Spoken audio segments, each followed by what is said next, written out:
Kenapa Imam Syafi'i tidak membuang pemahamannya itu untuk menyesuaikan dengan pendapat imam yang lain? Supaya kata umat nggak berpecah belah. Bismillahirrahmanirrahim. Assalamualaikum warahmatullahi wabarakatuh.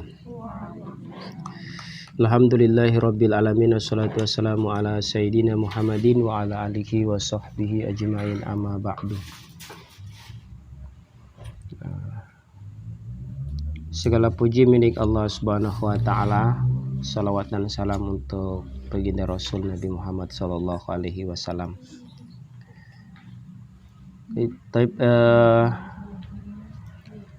Judul baru ya? Masih bab yang sama, Pak. Ya, masih bab yang sama, judul baru. Wa amma a'immatul islami minal qura'ah wa muhaddisina wa fuqaha fa innahu. Ini sikap seorang muslim kepada para ulama dari golongan qura itu ahli ulama-ulama qiraah, muhaddisin, ulama ahli hadis, wa fuqaha dan ahli fikih. Ini selanjutnya ada sikap seorang muslim yang terhadap para ulama Islam, artinya dari golongan qura dan muhaddisin serta fuqaha. Fuqaha itu ahli fikih. Fa innahu yuhibbu wa yatarahamu alaihim wa yastaghfiru lahum.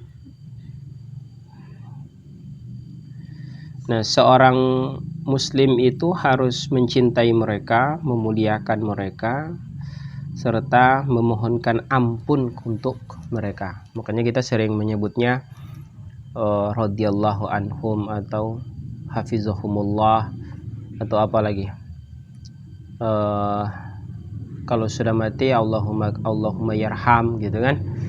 Nah, itu sebagai kalimat pemuliaan kita kepada para ulama. Seorang muslimah harus bersikap begitu. Li'annahum dzukira fi qoulihi ta'ala walladzina taba'ahum bi ihsanin radhiyallahu anhum wa radu'an. Karena Allah Subhanahu wa taala, mereka itu disebutkan oleh Allah di dalam Al-Qur'an di surat At-Taubah ayat 100.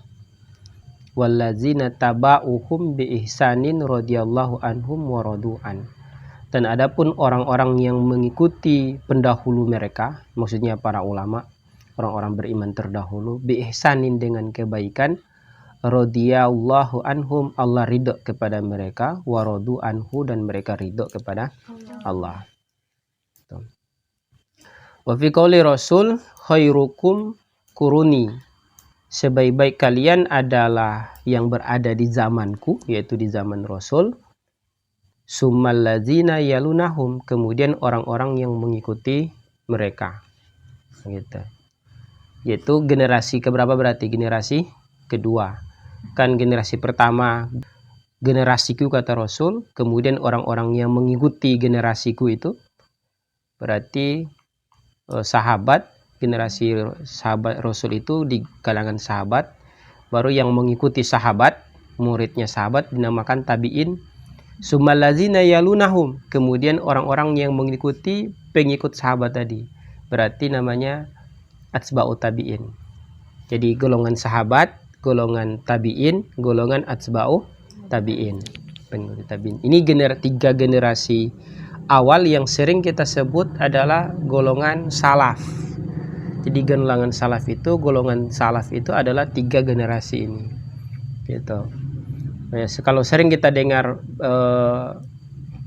dalam rangka memahami agama itu dengan pemahaman salaf, nah ini nih tiga golongan ini. Ya, golongan salaf. Generasi sahabat yang hidup bersama Rasul, kemudian tabi'in, artinya tabi'in ini muridnya sahabat, baru atsba'u tabi'in. Atsba'u tabi'in ini muridnya tabi'in, gitu. Fa'amatul qura wal muhaddisin wal fuqaha'i wal mufassirina kanu min ahli hadhil quruni salasati allazina syahida lahum Rasulullah bil khairi. Nah, adapun mayoritas ahli qura, itu ahli qura tuh orang-orang yang mempelajari qiraah, wal muhaddisin ahli hadis, wal fuqaha ahli fikih, wal mufassirin dan ahli tafsir. Mereka itu adalah hidup di zaman 3 kurun tadi, gitu. Hidup di zaman 3 kurun itu yang allazina syahidalahum, orang-orang yang Rasul itu bersaksi kepada mereka dengan sebaik-baik, itu bi khairin, dengan kebaikan. Jadi Rasul sebutkan tadi khairukum kuruni, sebaik-baik kalian adalah hidup di zamanku, baru zaman sesudah itu, dan zaman sesudah itu. Nah, yang orang baca dompe kitab-kitab itu, yang ahli fikih, ahli hadis, ahli tafsir, itu mayoritas mereka hidup di 3 kurun terbaik ini, begitu. Makanya kalau nanti akan ada, saya ulas pelan-pelan, kita ikuti aja alur musonifnya, tidak usah didahului. Wa qad asanallahu alal mustaghfirina liman sabaku bil imani fi qaulihi.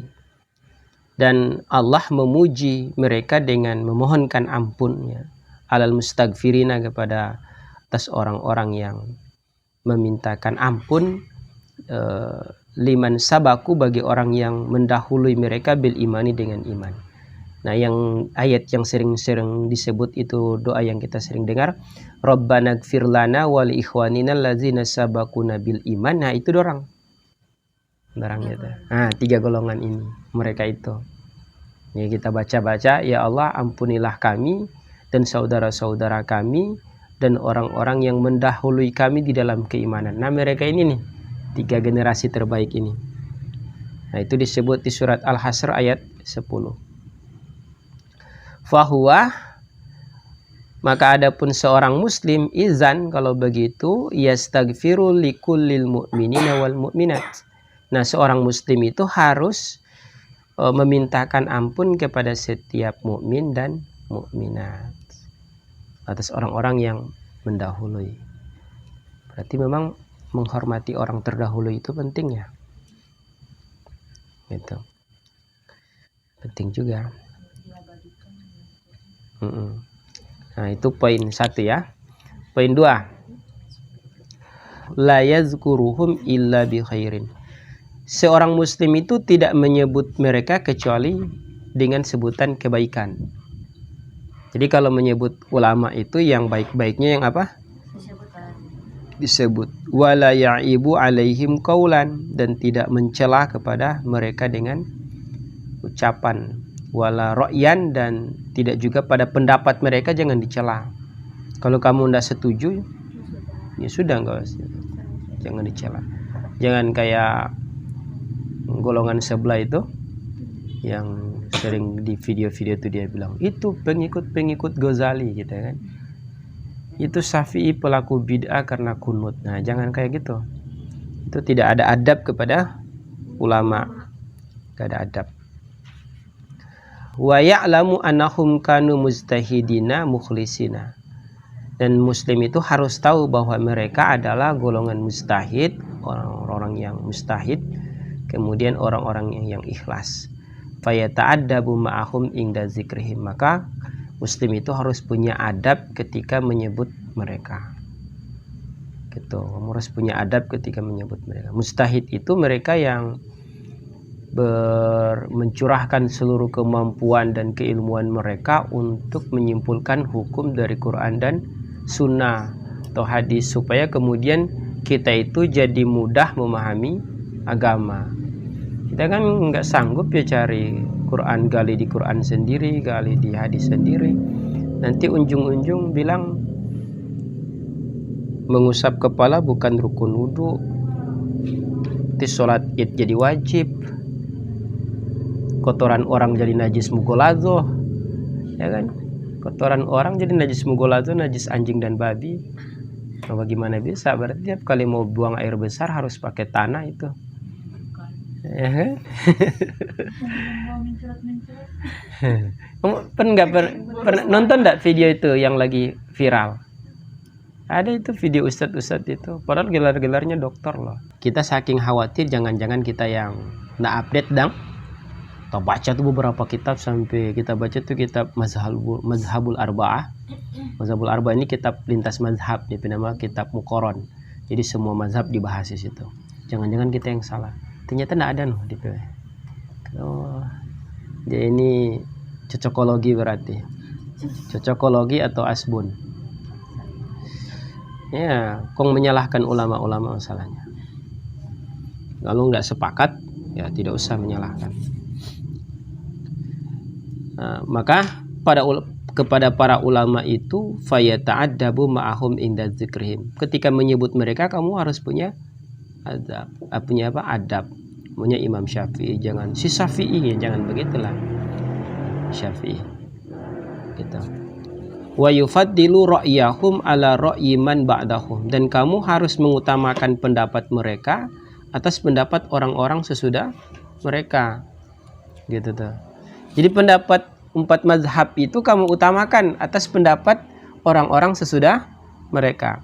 Kalau kamu ketemukan ulama dulu dan ulama hari ini berbeda pendapat dalam hal misalnya hal ibadah, maka kamu harus mengutamakan mereka, kecuali dalam hal kontemporer, misalnya dalam kesehatan, ya kan kesehatan ilmu yang berkembang, ya kan, apalagi ilmu sosiologi misalnya, itu kan agak berkembang. Ilmu apa lagi yang berkembang ini? Kalau matematika sih dari dulu memang begitu kan, ya sudah pakem dia.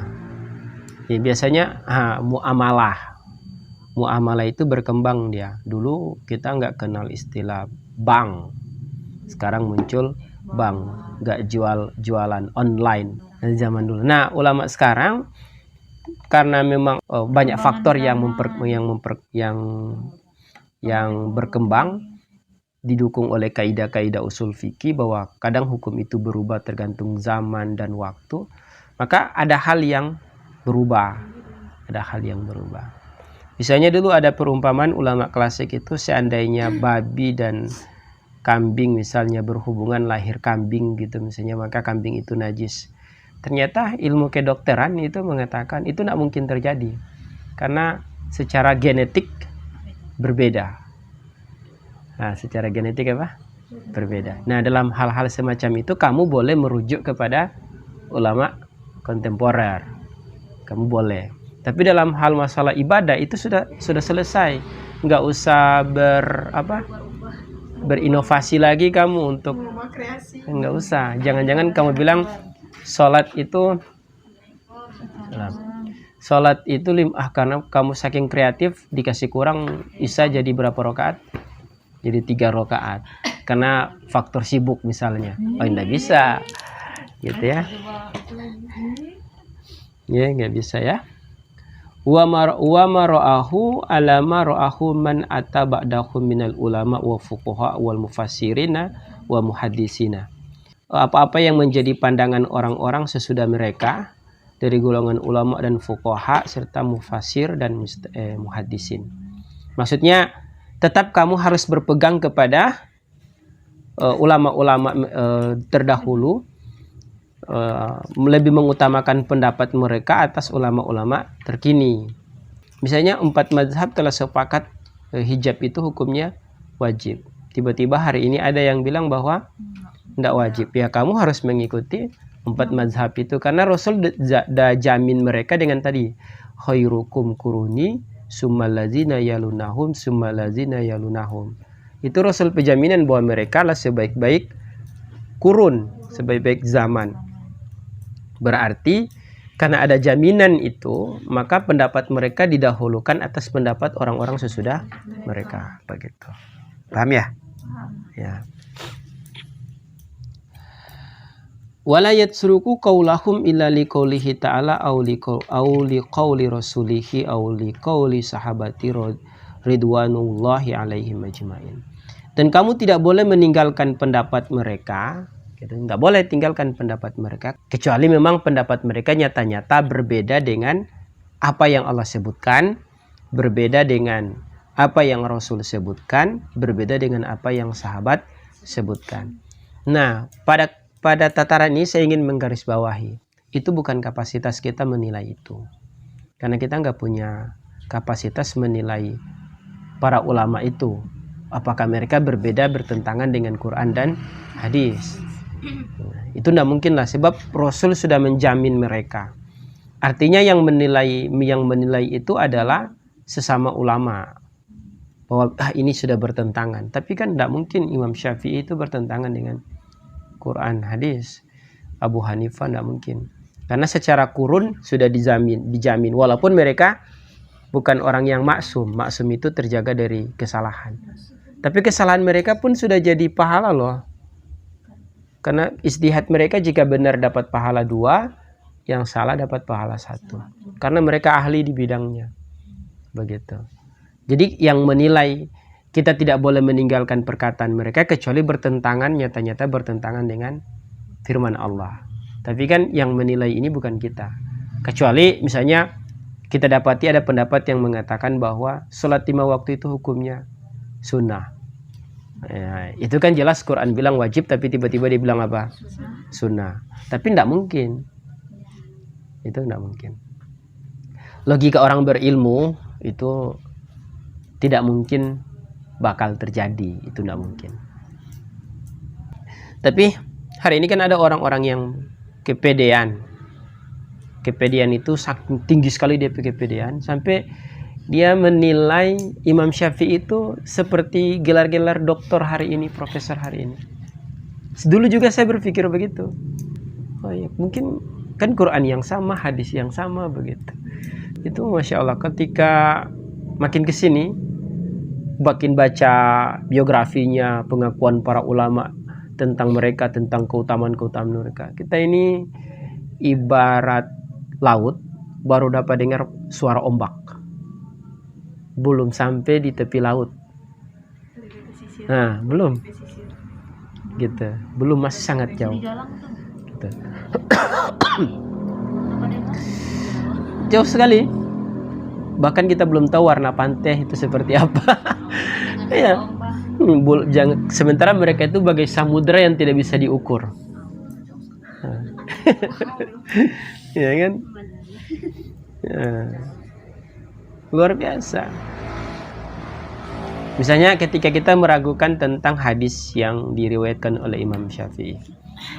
Padahal Imam Bukhari bilang sesahih-sahihnya hadis adalah yang paling pendek sanadnya, dan itu adalah milik Imam Malik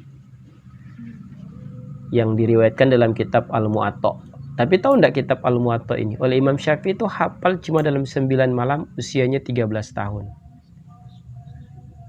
Yang ribuan hadis. Lalu tiba-tiba ada orang bilang Imam Syafi'i itu enggak ngerti hadis. Padahal dia menghafal hadis itu langsung dari, bisa dibilang kan muridnya, gurunya Imam Syafi'i, Imam Malik, gurunya Imam Malik Nafi, gurunya Nafi Ibnu Umar, gurunya Ibnu Umar itu Rasulullah. Cuma beda 3 zaman ini.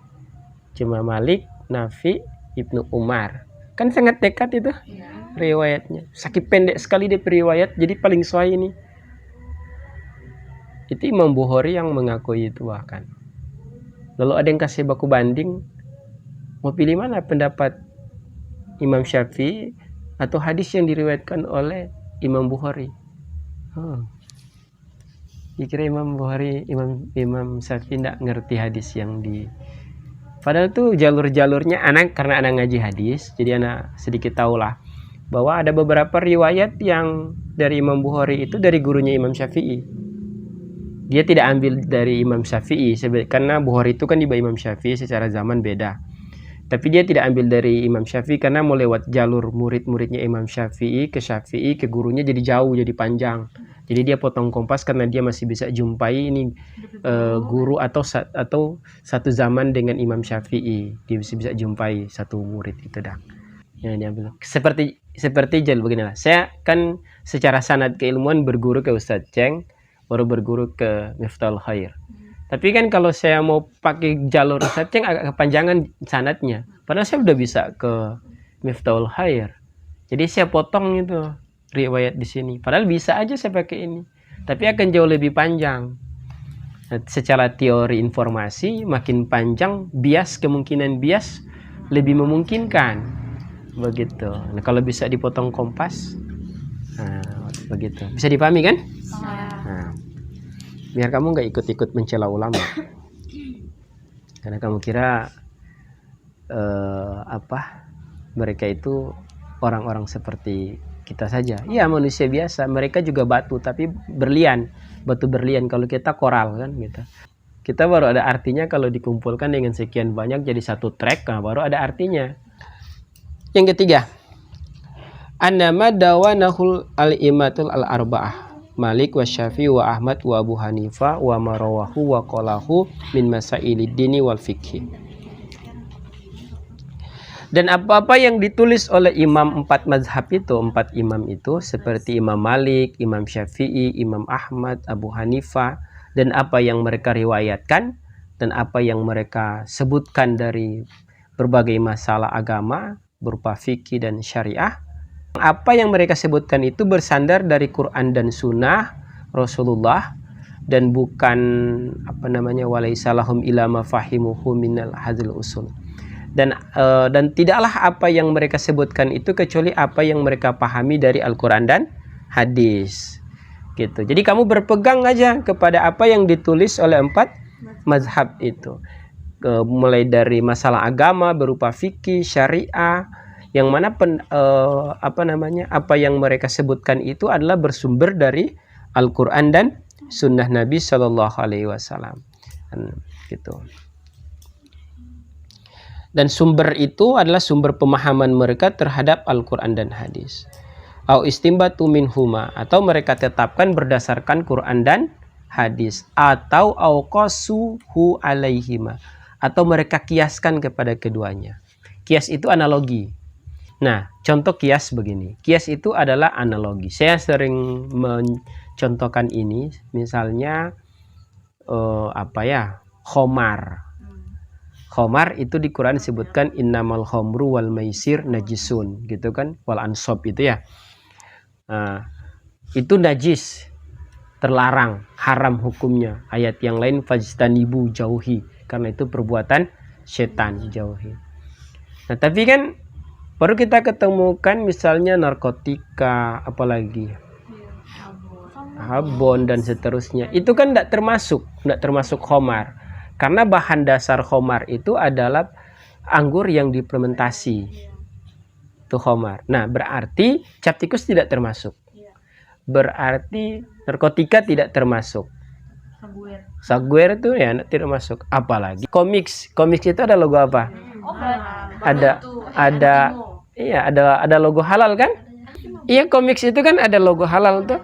Tapi dia berubah menjadi haram ketika dia dikonsumsi berlebihan. Nah, oke, bagaimana cara Quran mengatakan dia haram sementara tidak disebutkan? Nah, itu namanya lewat proses kias. Ada kias DP nama, ada analogi, tapi harus terpenuhi 4 rukunnya. Misalnya harus ada asal, harus ada furu. Ya, asalnya mana? Khomar. Furu'nya mana? Cap tikus. Oke. Baru ada ilat. Ilatnya apa? Memabukkan. Ini memabukkan. Nah, gitu kan? Nah, ada kemiripan tuh. Nah, akhirnya lahirlah hukum itu. Karena ada membahayakan semacam itu, maka hukumnya dianggap sama. Berdasarkan dalil kulli bahwa setiap yang memabukkan hukumnya haram, dan janganlah engkau menjatuhkan kedua tanganmu dalam kebinasan, wala tahluka bi aidikum, itu dia bilang. Nah, ada dalil-dalilnya yang mendukung, tapi bukan dalil rinci, tapi namanya dalil umum. Dalil umum. Sehingga jatuhlah hukum tadi jadi haram hukumnya. Gitu. Itu dia namanya kias. Oh, enggak ada. Makanya Nah, baca di kitab Al-Mizan litamiz bainal haq wal batil. Nah, baca di kitab itu, tidaklah setiap yang tidak dikerjakan oleh Rasul, tidak dikerjakan oleh sahabat, tidak dikerjakan oleh para ulama di generasi awal tadi itu, tidaklah ketika mereka tidak mengerjakannya lantas hukumnya terlarang. Nah, karena dia harus dimasukkan di dalam hukum kias tadi. Kalau kemudian ternyata ketika dimasukkan ke kias itu lahir sepadan dengan hukum haram, maka hukumnya jadi haram. Ketika jadi halal maka jadi halal. Ketika sunnah maka jadi sunnah. Ketika wajib jadi wajib. Jadi begitu dia. Jadi bukan karena, jadi pertanyaannya, dibuat nggak sama Rasul, dibuat nggak sama sahabat, itu pertanyaan orang letterlek, tekstual, orang-orang tekstual. Jadi cuma baca, kalau begitu hadis lubak sudah begitu, nggak usah dipahami yang lain. Padahal ada kaidah-kaidah lain. Begitu. Yang keempat, yaro anal ahza bima dawanahu ahadu haula'i i'lami min masailil fikhi wad dini jaizun. Seorang muslim itu harus memandang bahwa mengambil apa-apa yang mereka tulis, para ulama, apa aja ulama tadi tulis, ahadu haula'i i'lam gitu, a'lam, mereka yang lebih berilmu tadi, min masailil fikhi, dari masalah fikih, wadini, dan agama, itu jaizun. Dia di sini dibilang jaizun. Mungkin beliau, kitab saya lupa apakah kitab ini diajarkan untuk program doktoral kayaknya ya. Karena dia bilang jaizun. Kalau kita kan orang awam itu wajib mengambil pendapat-pendapat para ulama, itu adalah apa? Satu kewajiban bagi orang awam seperti kita. Nah, kalau para mujtahid itu hukumnya boleh. Ya, mujtahid di bawah lah. Kalau mujtahid mutlak tidak boleh, justru terlarang dia kalau kemudian dia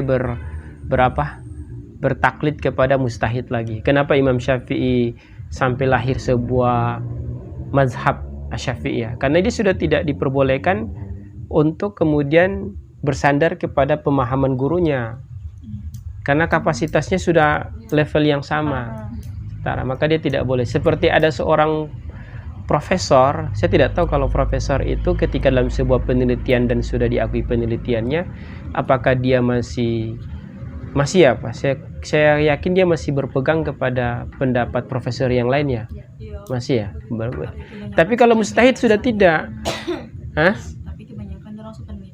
Iya, hasil penelitiannya pasti masih didukung oleh data-data primer ataupun sekunder yang milik eksternal kan?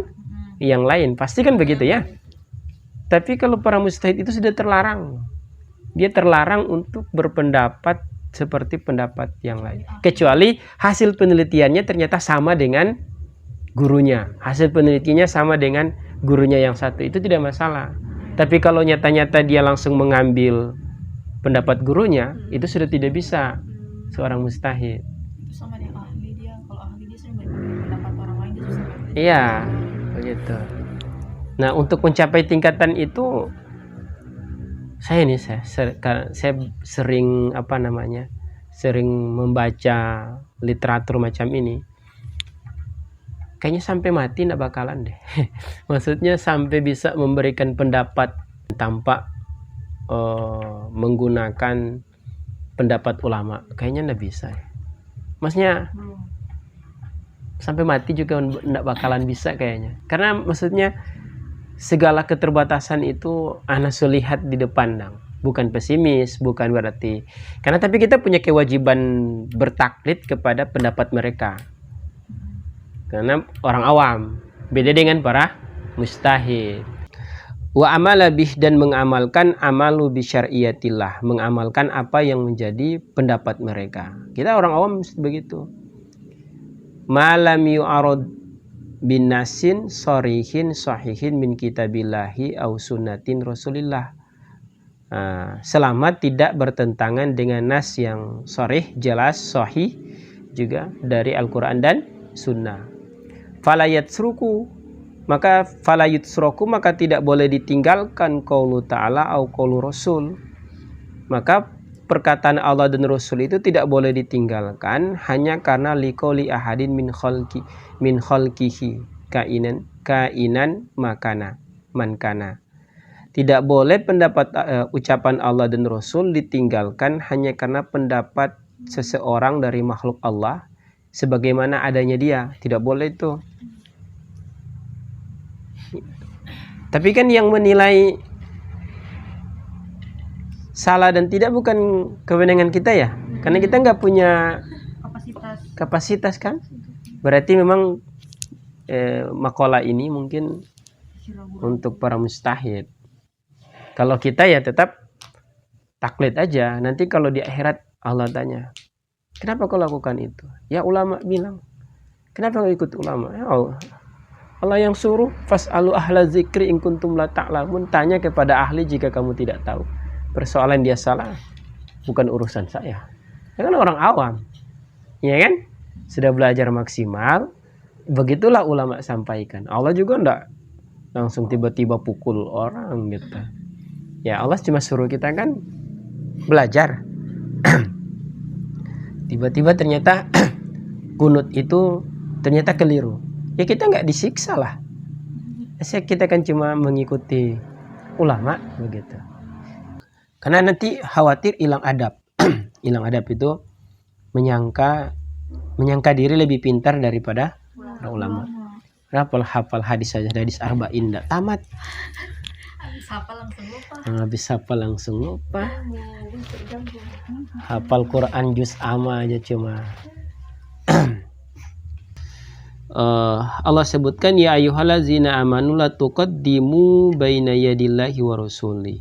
Hai orang-orang yang beriman, janganlah kamu mendahului gitu di hadapan Allah dan Rasulnya. Artinya makanya itu dalam segala hal kalau enggak tahu mendingan bilang apa?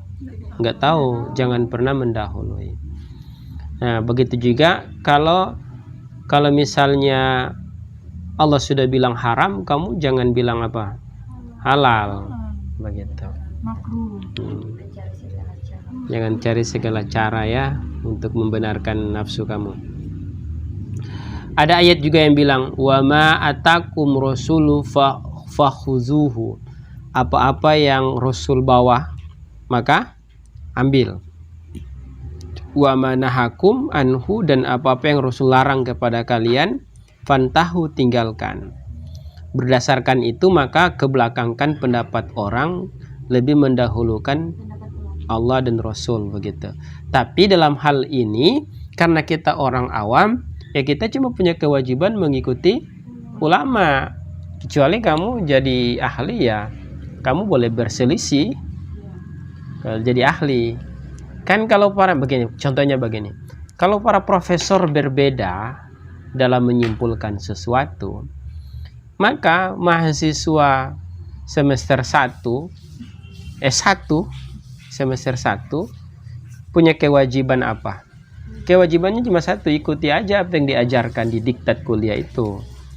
Kecuali ketika kamu ternyata jadi profesor di bidang yang sama, maka kamu boleh meninjau apa yang menjadi hasil penelitiannya. Ditinjau kembali tidak masalah. Tapi aneh ini mahasiswa semester 1 meninjau penelitian profesornya kan. Nah begitu juga di dalam agama itu. Kayak kita ini kan ngaji matan kitab aja nggak tamat-tamat gitu kan. Lalu kemudian menilai Imam Syafi'i itu nggak ada apa-apanya. Nah, sedang baca Quran belum tepat.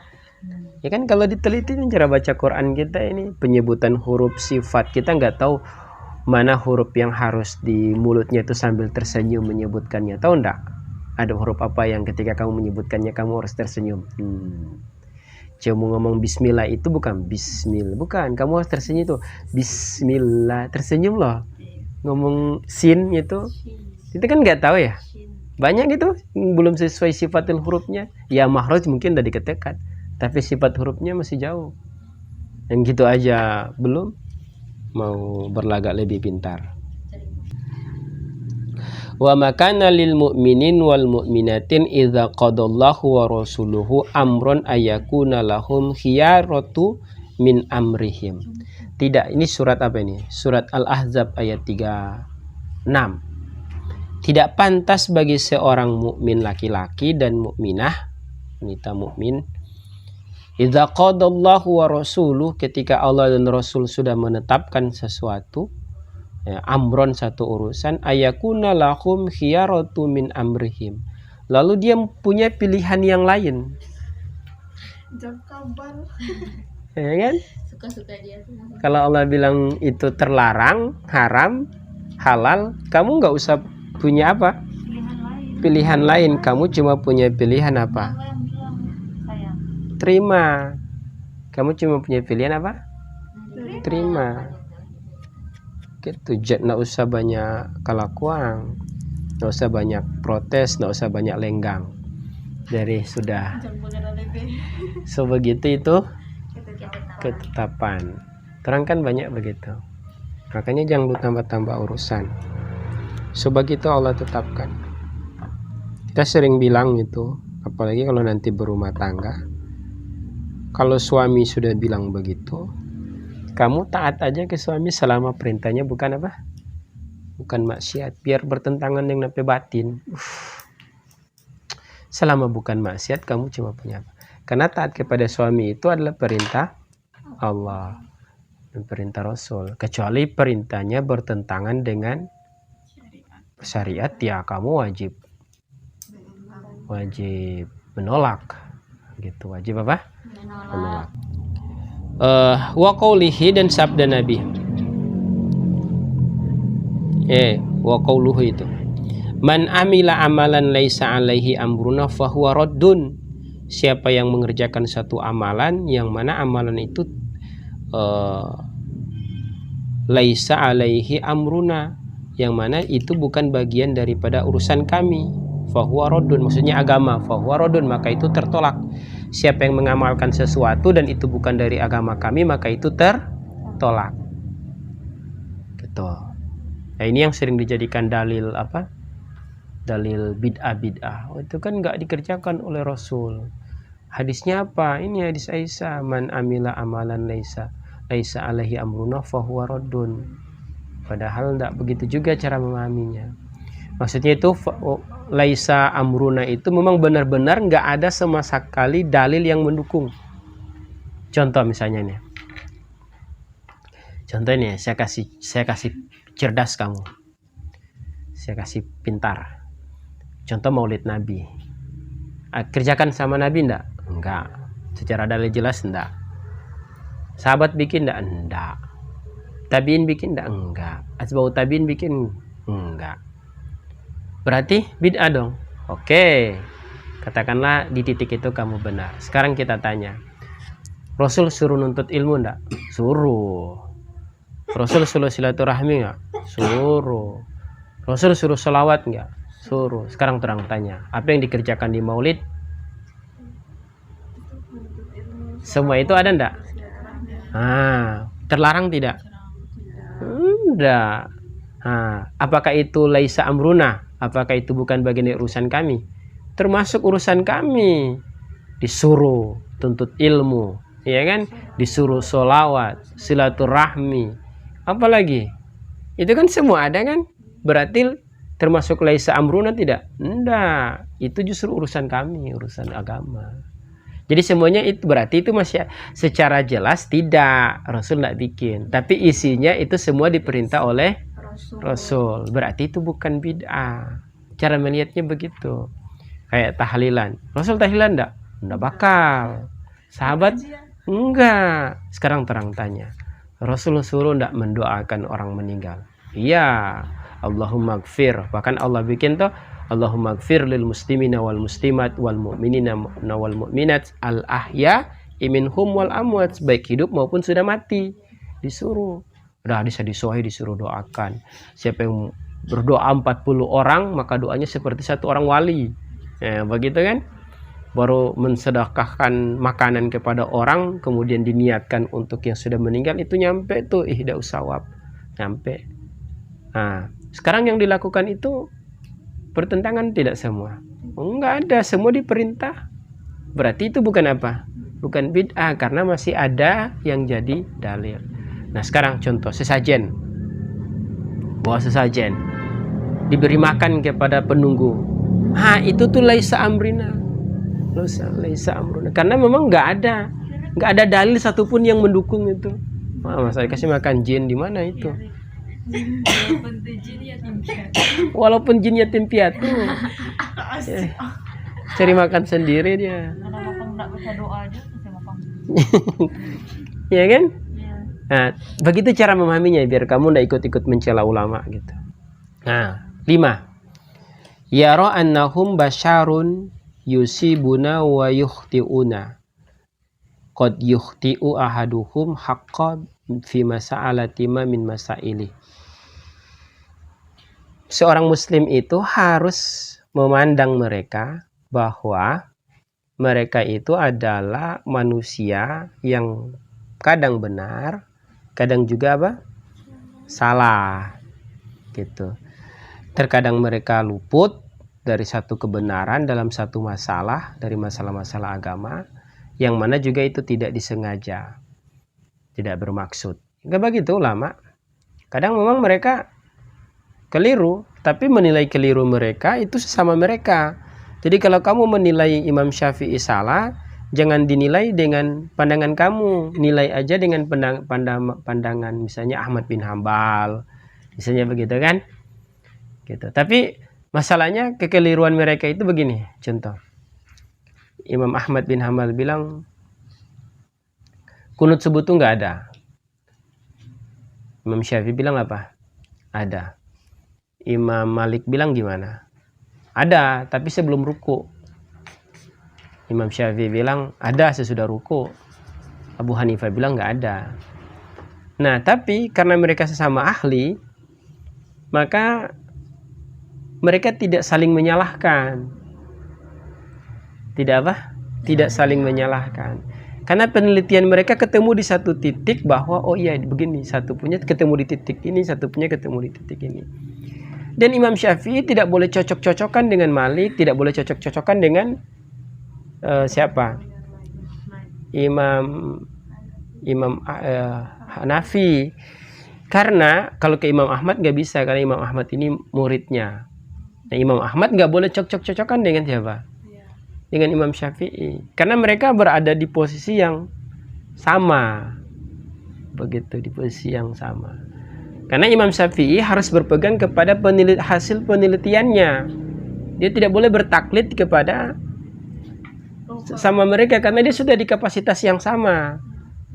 Jadi dia tidak bisa bertaklid. Dia harus pegang itu. Berdosa dia kalau ketika dia ada di sini dijelaskan di akhir.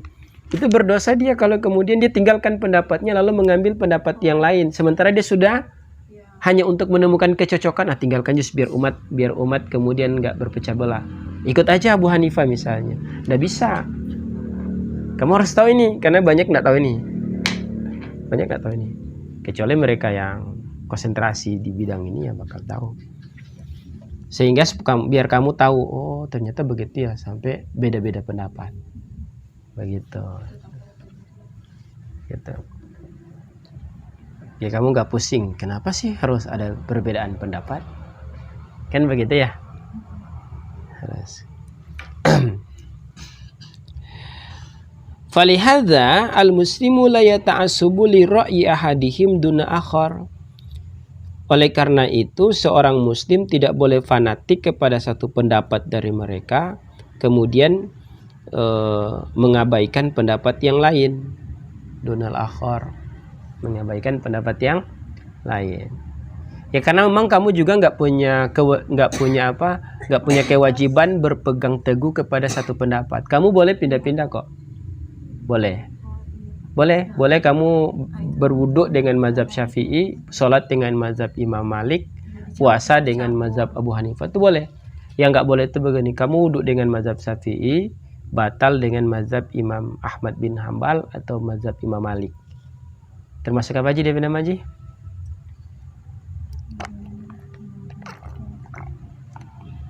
Termasuk talfik. Taufik Kak. Talfek itu apa? Mencampur adukkan dua pendapat yang kalau dikonfirmasi ke masing-masing itu batal, rusak wudhunya. Contoh-contoh, ini agak rumit ini satu SKS nih. Contoh ini, Ila wudhu dengan mazhab Syafi'i yang mengatakan satu helai rambut itu dibasuh aja udah sah. Lalu habis itu Ila bermazhab ketika batal wudhu, Ila ikut mazhab Ahmad bin Hambal lah, biar contohnya bagus. Ahmad bin Hambal, yang mana Ahmad bin Hambal mewajibkan basuh kepala itu seperempat kepala, tapi batalnya bersentuhan kulit laki-laki dan perempuan itu nggak batal menurut Ahmad bin Hambal. Ini nggak boleh. Kenapa? Kalau kamu gabungkan itu, Ila gabungkan wudhu dengan Imam Syafi'i, batal dengan Imam Ahmad bin Hambal. Sebentar ketika dikonfirmasi, Ila bilang, pas bersentuhan Ila dengan Ila suami misalnya, ih batal. Oh enggak. Gimana batal? Kita pembatalan wudhu ikut Ahmad bin Hambal. Hai mar tadi bau wudhu deh mazhab Imam Syafi'i yo. Mar batal kan kita ikut Ahmad bin Hambal, kan enggak apa-apa tuh. Kita kan enggak kewajiban untuk berpegang kepada satu mazhab. Oke. Tapi nanti kalau dikonfirmasi ke empat masing-masing mazhab, Ila wudhu itu wudhu model baru. Enggak diketemukan di dalam dua mazhab itu. Contoh, dalam pandangan Ahmad bin Hambal, Ila wudhu itu tidak sah karena cuma satu helai rambut, tidak separuh kepala, tidak sampai seperempat.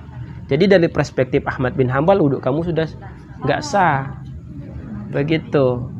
Ketika pembatalan wudhu, kamu dikonfirmasi ke mazhab Imam Syafi'i. Mazhab Imam Syafi'i mengatakan kalau bersentuhan kulit laki-laki dan perempuan batal. Ya, biar suami istri. Gitu. Pokoknya harus begini. Batal. Nah, jadi ketika dikonfirmasi kedua-dua mazhab, itu kamu ciptakan wudhu baru. Nggak diketemukan di situ pada orang dua. Ngerti? Nah, itu nggak boleh kecuali kamu wudhu mazhab Imam Syafi'i, sholat dengan mazhab Imam Ahmad bin Hambal.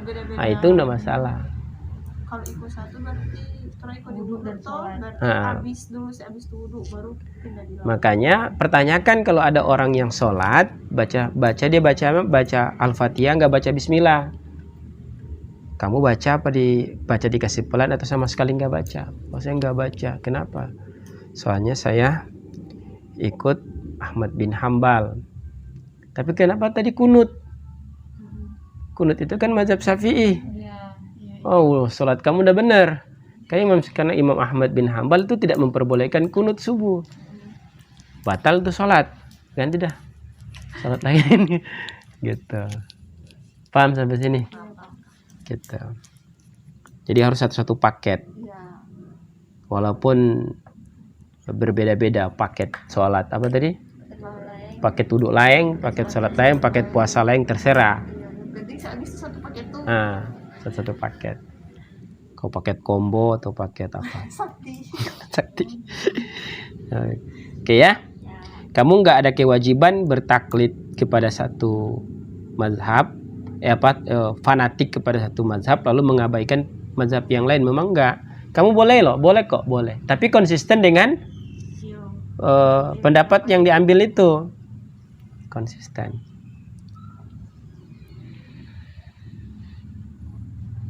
Kita juga masih meneliti soal tarwi. Yang caranya mazhab Syafi'i,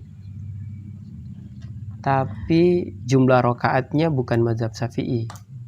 Itu saya lagi meneliti apakah termasuk talfik apa tidak ya. Dugaan saya sih talfik. Dugaan saya. Karena 4 mazhab sepakat 20. Nggak ada perselisihan tuh 20. 4 mazhab. Ada sih, ada. Tapi keluar dari 4 mazhab itu. Ada yang 8 itu tapi keluar dari 4 mazhab. 8 itu Said Sabiq dalam fiqh sunnah, baru golongan salafi.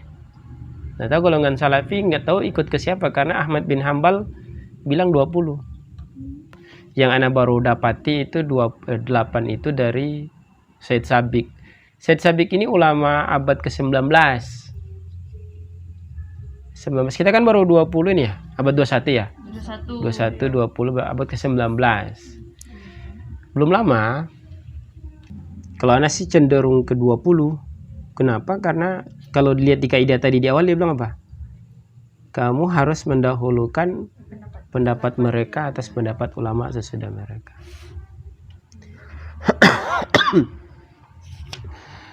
Wa ya'zuruhum fi makhtalafu fihi min ba'di masailil dini far'iyati. Kemudian kamu harus apa ya? Ya'zuru. Uzur teh memaklumi, biasanya maknanya memaklumi. Memaklumi mereka dalam hal apa yang mereka perselisihkan dari sebagian masalah-masalah cabang agama. Gitu. Dan memandang perselisihan mereka itu bukan sebuah karena kebodohan dari mereka, dan bukan pula karena mereka itu berpegang teguh kepada pendapat mereka sendiri. Tetapi, nah ini semulai akhir nih.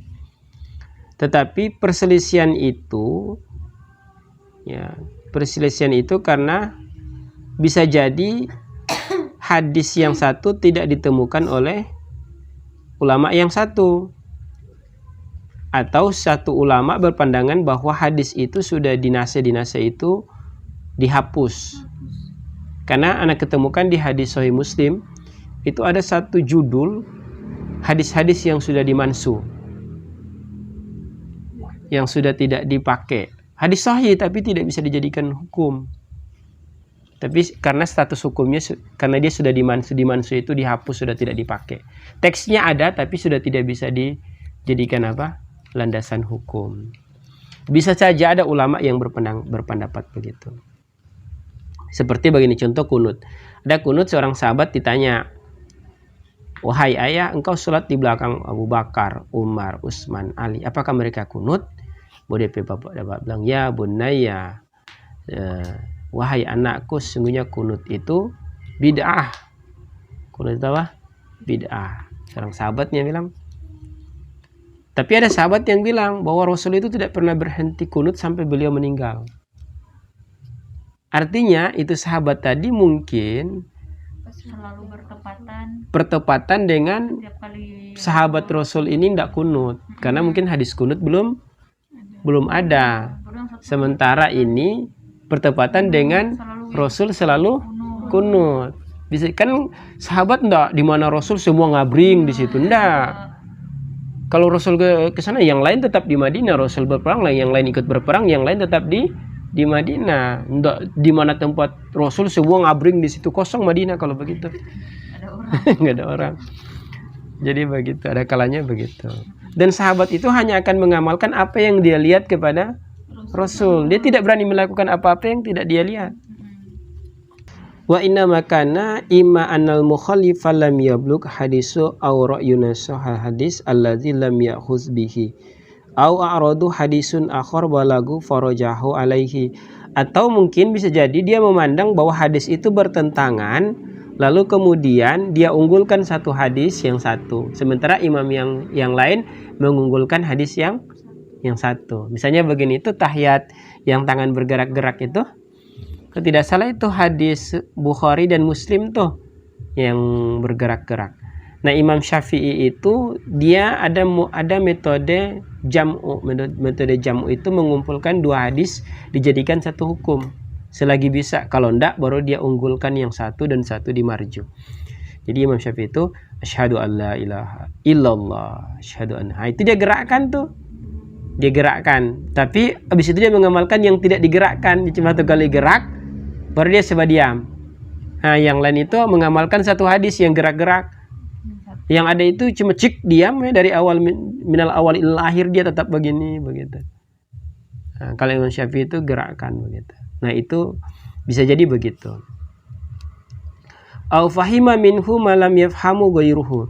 Atau kemudian dia memahami satu teks yang kemudian itu tidak dipahami oleh imam yang lain. Begitu. Atau berbeda pemahamannya dengan pemaham imam yang lain. Imam ini pahami. Contoh ya, ini ada contohnya kalau tidak salah.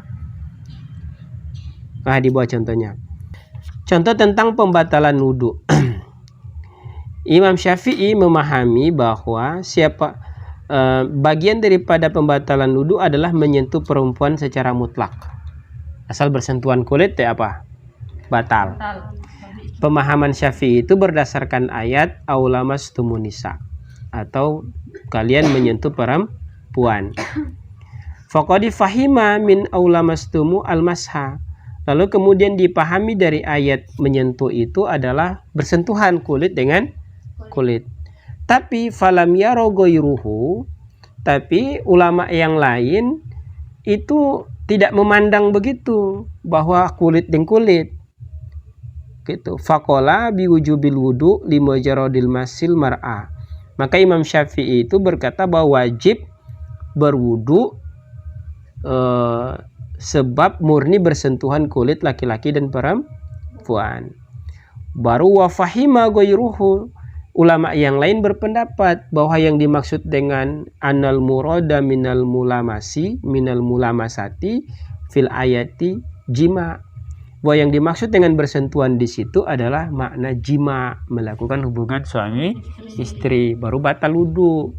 Bersentuhan kulit itu enggak batal. Ada yang bilang enggak, lamastumun nisa itu bahasa Quran kalau jima. Kalau cuma bersentuhan kulit nggak batal. Imam Syafi'i memahami secara mutlak bersentuhan kulit batal. Ada yang bilang bukan bersentuhan kulit, begitu DP maksud. Yang maksudnya adalah berjima. Sehingga yang lain baru batal wudhu kalau berjima. Imam Syafi'i enggak, bersentuhan kulit saja itu sudah apa? Batal wudhu. Begitu. Paham? Jadi ada kalanya satu ayat tapi pemahamannya berbeda terhadap teks itu ayat, sehingga terjadilah perbedaan pendapat gitu. Wala buddha min qadrin zaidin kakos dia aujudil lazat. Bal bahkan la buddha mesti min qadrin zaidin, dari ukuran tambahan kal qasdi aujudil lazati. Ada juga yang mengatakan begini, harus ada makna penyerta. Yang dimaksud di situ adalah ada kenikmatan bersentuhan kulit, ada syahwat. Kalau Imam Malik itu kalau bersentuhan kulit nggak ada syahwat nggak batal. Gitu. Jadi kalau bersentuhan kulit cuma aku sentuh begitu deh, biasa-biasa aja nggak batal. Tapi kalau bersentuhan kulit kung langsung bersyahwat, laki-laki dan perempuan bersyahwat, nah baru kemudian batal dia. Ada yang berpendapat itu termasuk Imam Malik. Ada penyerta. Qad yaqulu qailun, terkadang ada orang yang berkata begini, lima la yatanazzalu Syafi'i anil fahmihi liwafiqa baqil a'imah. Kenapa Imam Syafi'i tidak membuang pemahamannya itu untuk menyesuaikan dengan pendapat imam yang lain, supaya kata umat nggak berpecah belah. Wa yaqta'u dabirul khilafi minal ummah. Kemudian Imam Syafi'i memutuskan buntut perbedaan di kalangan umat. Kan jadi begitu tuh, kalau cocok aja lah dengan yang lain biar umat ndak pecah-pecah, kan begitu. Nah, jawabannya adalah